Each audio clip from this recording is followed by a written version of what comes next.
Espace, frontière de l'infini, vers laquelle voyage notre vaisseau spatial. Sa mission de 5 ans, explorer de nouveaux mondes étranges, découvrir de nouvelles vies, d'autres civilisations, et au mépris du danger, avancer vers l'inconnu. Bonjour à tous, j'espère que vous allez bien. Aujourd'hui, on va parler de Star Trek The Captain Summit. Et de quoi ça parle, ce sort de documentaire émission? C'est Whoopi Goldberg qui le présente. En fait, donc il y a le capitaine Kirk, il y a Spock, il y a donc Picard et il y a Riker, donc le numéro un. Donc en fait, ça va parler de quoi? Donc au départ, Whoopi Goldberg va nous expliquer que elle, Star Trek, ça a été un énorme impact dans sa vie parce que quand elle a découvert ça à la télé, elle avait une personne de couleur, elle a remarqué donc Aura, qui avait un rôle majeur dans une série, qui apparaissait donc tout le temps. Et ça lui a inspiré de se dire, ben alors si elle peut le faire, je peux le faire. Et ça lui a donné énormément de joie de voir qu'en fait, on ne la mettait pas dans un petit rôle ou quoi. Elle avait un vrai impact avec de vraies connaissances parce qu'elle il faut pas oublier que Aura, ben, si vous regardez la vidéo, je suis sûr que vous le savez, est experte en communication et en langue. Donc voilà, ça lui plaisait qu'on l'avait pas mis juste idiote ou juste comme là. Et ce qui est assez drôle, pour reprendre à ça, c'est que finalement aujourd'hui Star Trek, si on analyse, les gens d'aujourd'hui, on aurait Star Trek n'existerait pas et serait lancé aujourd'hui et serait traité de woke, hein, clairement parce que les gens ont que ce mot à la bouche dès qu'ils voient une personne de couleur et tout ça, enfin une personne de couleur, une personne de sexe, opposé, heu là, Star Trek, voulait montrer autre chose, voulait montrer justement le bon côté des woke, on va dire ça comme ça, hein, parce que les gens sont ultra chiants avec ça. C'est plutôt bien fait, en fait. C'est comme ça qu'il faut le faire. C'est-à-dire qu'il voulait montrer qu'un futur où il n'y a plus une question de race, mais plutôt une question de vivre ensemble. Un idéal optimiste. Et ça, voilà, moi je trouve ça cool. D'ailleurs, c'est un débat qu'il y a dans l'émission où ils disent, mais qu'est-ce que représente Star Trek? Et ils vont expliquer tour à tour que ça représente une sorte d'optimisme, surtout Leonard Nimoy et William Shatner qui vont en parler. Ils vont dire que c'était optimiste, mais et Whoopi Goldberg qui va en mentionner aussi. Mais Shatner va mettre une nuance à ça. Pourquoi c'est aussi lumineux en fait, parce qu'on pourrait attribuer ça à l'auteur en disant ben, l'auteur a voulu donner un monde idéaliste. Il est très adulé pour ça. Tous les acteurs autour de la table le disent. Mais William Shatner va ajouter une petite nuance. Oui, mais il y a un aspect commercial parce qu'à l'époque, on ne montrait pas forcément des trucs très trash à la télé non plus. Et du coup, bah, il voulait montrer quelque chose de bien et pas de pessimiste. Quelque chose de pessimiste n'aurait tout simplement pas marché. Ce qui n'est pas bête en soi pour son époque. Aujourd'hui, bah, Star Trek, on le voit le côté fort optimiste quand même qui est très présent. Et c'est, je pense, malgré qu'il y a des guerres dans Star Trek et tout ça, je pense que c'est pour ça que ça plaît toujours autant. Ça montre quelque chose qui nous donne envie d'aller de l'avant, vivre une aventure. Pour moi, c'est ça que représente Star Trek. C'est l'avenir comme on aimerait bien l'avoir. C'est-à-dire, le monde existe toujours, la Terre existe toujours, les maladies ont guéri pas mal, enfin pas mal de maladies ont été guéries, d'autres sont revenus, mais c'est pas grave, on avance, on fait des découvertes, ce qu'on trouve le plus cool dans l'histoire, c'est souvent les découvertes, par exemple la découverte de l'Amérique, l'exploration, quand on voit un archéologue qui découvre quelque chose, on trouve ça cool. Et ben là, c'est un condensé de tout ça. En fait, c'est des découvertes, c'est de l'archéologie, c'est de la science. Tout un motif pot que je pense que tout le monde aime un peu. En fait, tout le monde peut s'y retrouver dans Star Trek quelque part. Alors, Star Trek, évidemment, pour les acteurs, c'est pas le même point de vue. William Shatner et Leonard Nimoy, c'est le premier équipage. Donc forcément, eux, ils n'avaient pas de recul par rapport à ça. Donc eux, ils ont connu une énorme célébrité qui est montée d'un coup. D'ailleurs, ils le remercient tous les deux. Et parce que ça leur a donné un impact dans leur carrière. Eux qui avaient peut-être peur d'être enfermés, finalement, ont trouvé toujours des rôles. Heu, Parfois des bons, d'autres moins bons, mais ils ont toujours trouvé des rôles. Et ce qui est dingue, c'est qu'ils étaient évidemment invités, par la NASA pour aller voir le décollage, de navettes et tout ça. D'ailleurs, il y a une navette qui s'appelle Enterprise. Ils vont expliquer, mais finalement que que Star Trek, plus précisément, j'ai envie de dire Starfleet, a eu un impact sur la NASA, ce qui n'est pas délirant parce que je l'avais déjà entendu, évidemment, parce que tellement c'était populaire à l'époque euh, Star Trek que finalement la NASA a utilisé cette popularité pour attirer les spectateurs de Star Trek pour investir pour la NASA. Donc, ce qui n'est pas bête en soi, c'est comme ça qu'il faut faire toujours. C'est quelque part, il y a une collaboration étroite entre les deux, sans avoir un partenariat commercial spécialement. Et ça, c'est bien, c'est beau d'ailleurs, c'est beau, c'est une sorte d'entraide. Je sais pas volontaire ou pas, mais en tout cas, ça a créé quelque chose d'intéressant, en tout cas à long terme. On peut le voir aujourd'hui aussi avec d'autres phénomènes. Si vous regardez une série qui a rien à voir avec Star Trek, vous regardez Squid Game, qu'est-ce qui s'est passé à la fin de Squid Game, de la saison 1? Des gens ont lancé des émissions. Netflix a lancé une émission qui s'appelle Squid Game. Des YouTubeurs ont utilisé le concept de Squid Game pour faire, comme MrBeast et autres. Donc ça montre bien qu'une série télé peut avoir un impact sur les gens et faire que les autres reproduisent. Et ici, c'est beaucoup plus noble, évidemment, que Squid Game, dans le sens où Star Trek montre des bonnes valeurs. Et les bonnes valeurs, c'est que, tout simplement, on reflétait sur la NASA. Que demander de plus? C'est vraiment quelque chose, je pense que l'auteur peut vraiment être fier. Je sais qu'il est mort aujourd'hui, mais ses descendants peuvent en tout cas être fiers, et lui pouvait être fier. Ce qui est intéressant, c'est de voir donc du coup que le nouvel équipage, donc The Next Generation, ne regardait pas les épisodes de Star Trek. C'était pas des fans, hein, tout simplement. Patrick Stewart, c'est ses enfants qui lui en ont parlé. Et du coup, bah, il a à un moment donné accepté de prendre le rôle. Au début, il le prenait trop sérieux, mais il voyait que les gens voulaient juste la vivre cool, quoi, la série, quoi. Et puis ça a mieux marché parce que du coup, il s'est détendu. Il dit que ça lui a apporté beaucoup ça, ce côté très détendu, ce côté de laisser vivre finalement, tout en restant très professionnel. Et ils l'ont très bien vécu. Donc, de part et d'autre, ce qui est bien, c'est qu'ils ont bien vécu Star Trek. Il n'y a pas un moment où ils l'ont mal vécu. Même si, par exemple, Leonard Nimoy avait expliqué qu'il avait peur d'être enfermé dans le rôle parce que Spock, évidemment, est un personnage emblématique. Je pense que les gens le connaissent, même si tu connais pas Star Trek, tu connais Spock. Donc, c'est quand même un truc de fou. Donc il avait un petit peu peur d'être enfermé, donc c'est pour ça que quand on lui a proposé des rôles, bah, il a demandé à être réalisateur et tout ça. En fait, il a toujours upgradé son rôle dans, on va dire son rôle quoi, son job finalement par rapport à Star Trek. Il a été réalisateur, il a voulu plus s'impliquer parce que si tu lui demandes de revenir et donc de prêter tout le temps son image à un même personnage, lui, il faut qu'il soit gagnant de l'autre côté aussi. Ce qui n'est pas bête pour moi, c'est d'une logique imparable, hein. Il a très très bien fait. D'ailleurs, William Shatner lui dit qu'il avait bien géré le coup. On apprend que, moi je ne le savais pas, peut-être que vous le savez, que Patrick Stewart a réalisé des épisodes. Moi j'ai jamais fait gaffe il avait réalisé des épisodes. Il n'a jamais voulu réaliser de film. Parce que pour lui, pour la série, il se sentait capable. Mais pour un film, il se sentait pas à la hauteur de ce qui avait été fait. Au moins, c'est d'une honnêteté. Je ne me sentais pas à la hauteur. Et ce truc, donc le documentaire date de plus de 20 ans. Et donc, il était plus jeune, mais déjà, on va dire, aguerri. Et pourtant, il le dit lui-même, je ne me sentais pas à la hauteur. C'est vrai que Star Trek, si on regarde sur le long terme, a fait il y a eu des bons films Star Trek et il y a eu des films assez moyens. Et ça, on va faire après lesquels j'ai préféré et tout ça. Mais aussi, on nous explique aussi que Star Trek existe aussi grâce au succès de Star Wars. Parce que Star Wars, ayant eu un gros succès au cinéma, je parle pour la partie cinéma, hein, pas pour la partie série. Star Trek existait évidemment en série avant Star Wars. Mais Star Wars, en allant au cinéma en 1977 et en explosant tout le box-office, montrant une science-fiction dite amusante, va faire un carton. Et du coup, bah, la chaîne qui possédait Star Trek va faire quoi? Va lancer son film. L'auteur va être dessus. L'auteur va faire un film assez plat. Je trouve que c'est très très plat. Il n'y a pas que allez, des inconvénients au film, mais c'est pas ouf comparé à Star Wars dans le sens où c'est pas dynamique. C'est plus des paroles finalement. C'est un film, pas beaucoup d'action. Enfin, ça plaît pas au large public, quoi. C'est un film plus de niche. On enlève les couleurs des tenues pour faire un peu plus moderne et des blancs immaculés. Parce qu'on apprend que les blancs, enfin que les tenues étaient repassées à chaque fois, enfin juste avant chaque scène, pour faire un côté très propre, finalement, comme si le tissu ne se pliait pas de pliure, enfin le truc tout impeccable, chirurgical, quoi. Donc ça plaît pas au public. Après, plus tard, ils vont lancer évidemment Cannes qui va propulser la saga jusqu'à aujourd'hui. Même, je pense que c'est à cause de ça qu'il y a encore des films aujourd'hui.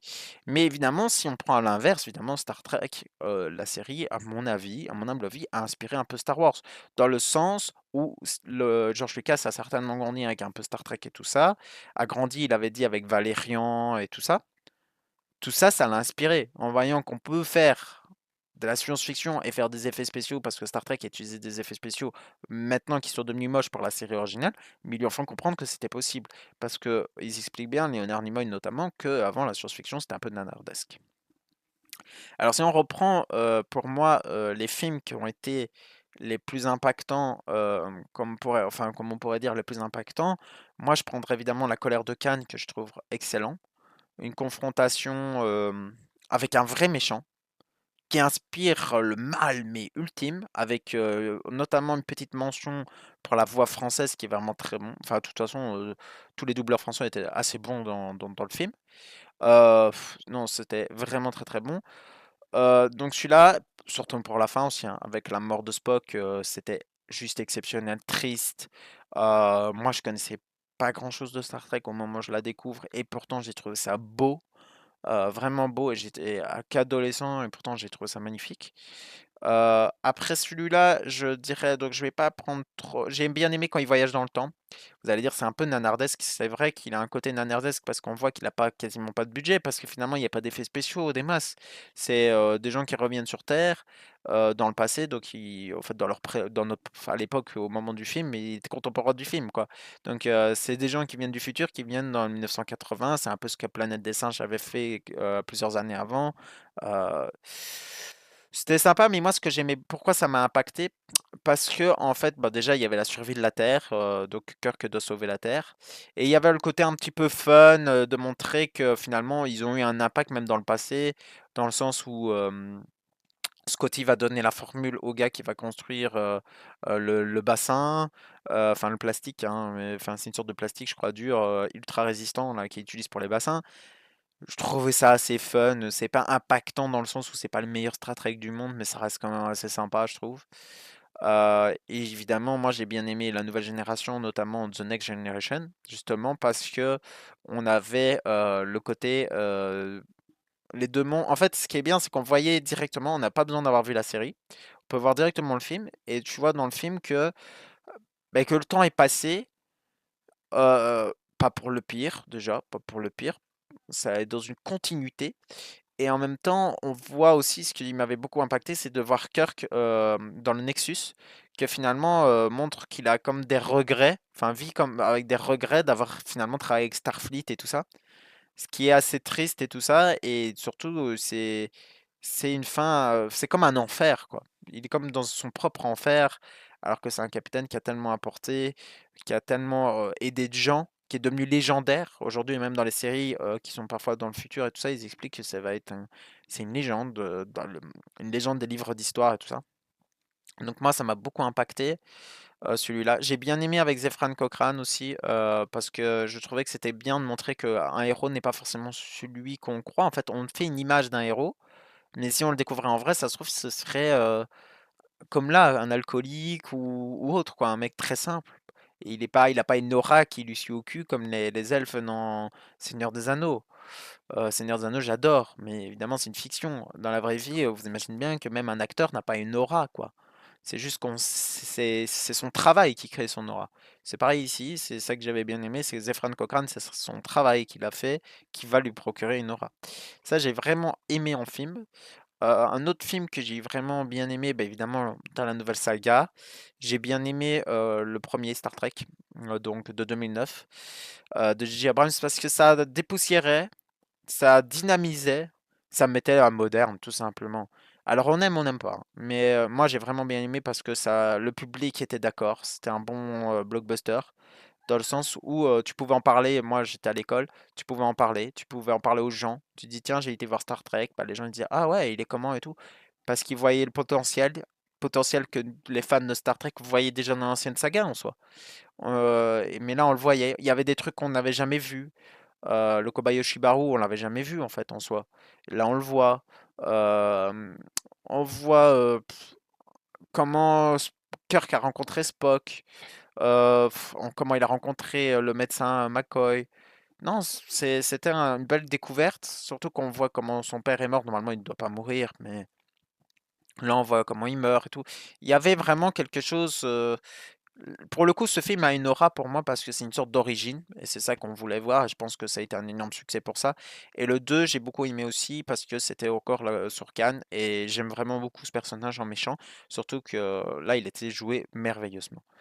Alors, bon, je vais parler un peu, je vais expliquer aussi, j'ai dit de toute façon que les acteurs ne regardaient pas les séries. Si vous arrivez en convention, que vous lui en demandez le lore à Patrick Stewart, évidemment à Kirk, il va vous dire qu'ils connaissent pas en fait. Ils ne regardent pas parce que pour eux, ils ont vécu ce moment comme un travail, qui sont bien plus dedans. C'est comme si on vous parlait de votre ancien travail. Vous avez travaillé une fois au job étudiant et vous en parlez tout le temps.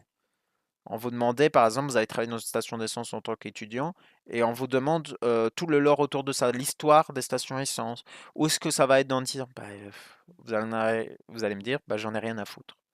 Et bah, ça va être pareil pour eux. Eux, c'est un travail, ils se sont vraiment bien plu, mais ils savent raconter que ce qu'eux ont vécu. Ils savent pas raconter trop les autres. Ils ont peut-être vu certains films, mais ils n'ont pas vu les séries, quoi.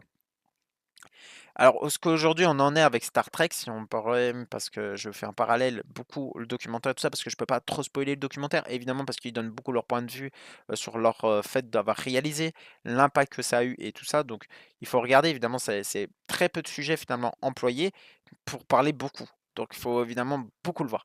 Donc, je vous le conseille parce que pour moi, je le mets 8 ou 9 sur 10. Pour tout fan de Star Trek, mais même si c'est 10 sur 10, j'ai envie de dire, tout fan de Star Trek a envie de voir ça. Euh, Picard contre Kirk, quelque part, et le deux mondes, quel point commun, quelle différence. Et voilà, c'est pas le même. En plus, c'est pas le même budget, c'était pas les mêmes décors. Je pense que nouvelle génération, c'était bien mieux. Ils ont expliqué un petit inconvénient qu'ils avaient avec le costume aussi dans Nouvelle Génération, c'est que on leur mettait un truc qui rigidifiait les vêtements, donc très inconfortable. Qu'ils ont expliqué, et ça, je savais pas, c'est fou, ça se voit pas à l'écran, mais apparemment c'était très inconfortable longueur de journée. Donc ça, c'était intéressant d'expliquer. Alors un autre truc, bah, pour finir, où on en est Star Trek aujourd'hui? Où est Star Trek?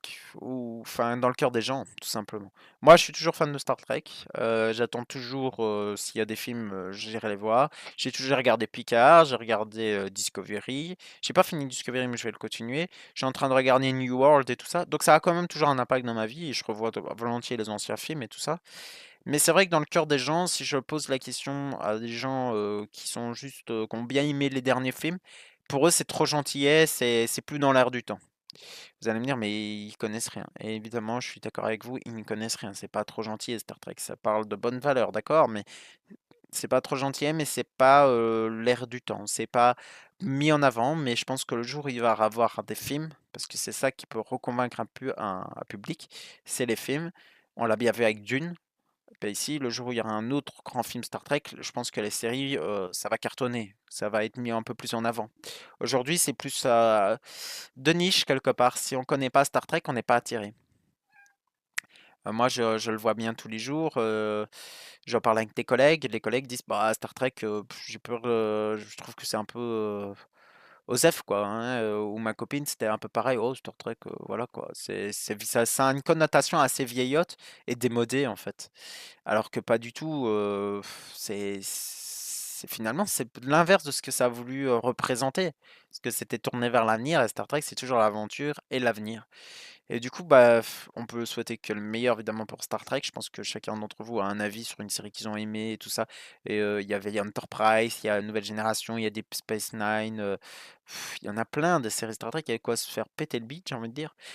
Mais c'est vrai qu'aujourd'hui, je pense qu'on est, nous, en tant que fans de Star Trek, donc Trekkies, bah, on est déçus que ce soit pas au premier plan aujourd'hui, quoi. Que ce soit pas la série qui est dans le top 10 des recherches, quoi.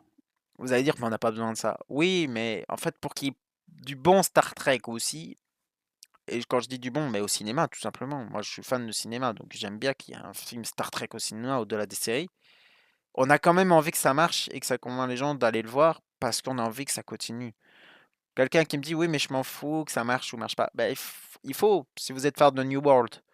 Moi, j'ai commencé, j'aime vraiment bien.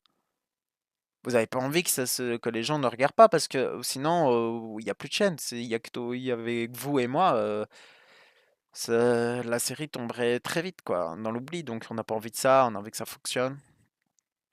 Surtout que New World est encore une sorte de remake à la première série. Est-ce que c'était un bon choix? Bah, ma foi, moi j'ai pas regardé la première série donc ça me plaît bien.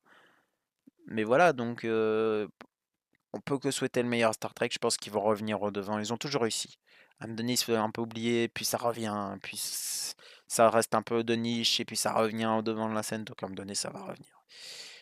Surtout que la science-fiction, c'est une tournante de toute façon au cinéma. À un moment donné, la science-fiction va revenir au premier plan et Star Trek va se relancer. Surtout qu'on n'a pas de nouvelles s'il y aura une suite avec évidemment les acteurs de 2009 et tout ça, on ne sait pas. Bon, bah pour l'heure, moi je peux vous dire qu'une chose, bah, foncez regarder ce documentaire. Où est-ce que vous pouvez le trouver? Moi je l'ai trouvé sur YouTube. Il est sur YouTube, il est très intéressant. Vous tapez The Captain Summit et vous allez le trouver sur YouTube. Donc vous mettez évidemment soit les sous-titres, soit vous comprenez bien l'anglais et vous n'avez pas besoin parce qu'il n'est pas en français, il n'est pas traduit. Il est juste marqué en sous-titres, mais pas en audio VF.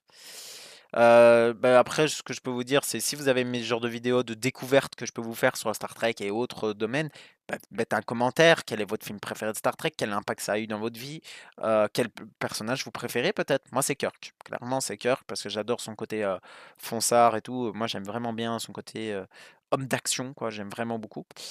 Euh, bah, quel est le vôtre? Mettez-le en commentaire. N'oubliez pas de liker parce que c'est très important pour le référencement de la vidéo. Et vu qu'il y a très peu de vidéos Star Trek, finalement, encouragez-moi et j'en ferai plus parce que franchement, j'aime vraiment ça. Parce que c'est vraiment un kiff. Et je pense que je m'en fous que c'est un marché de niche Star Trek parce que j'adore, moi. Et j'ai envie de plus de jeux, j'ai envie de plus de trucs.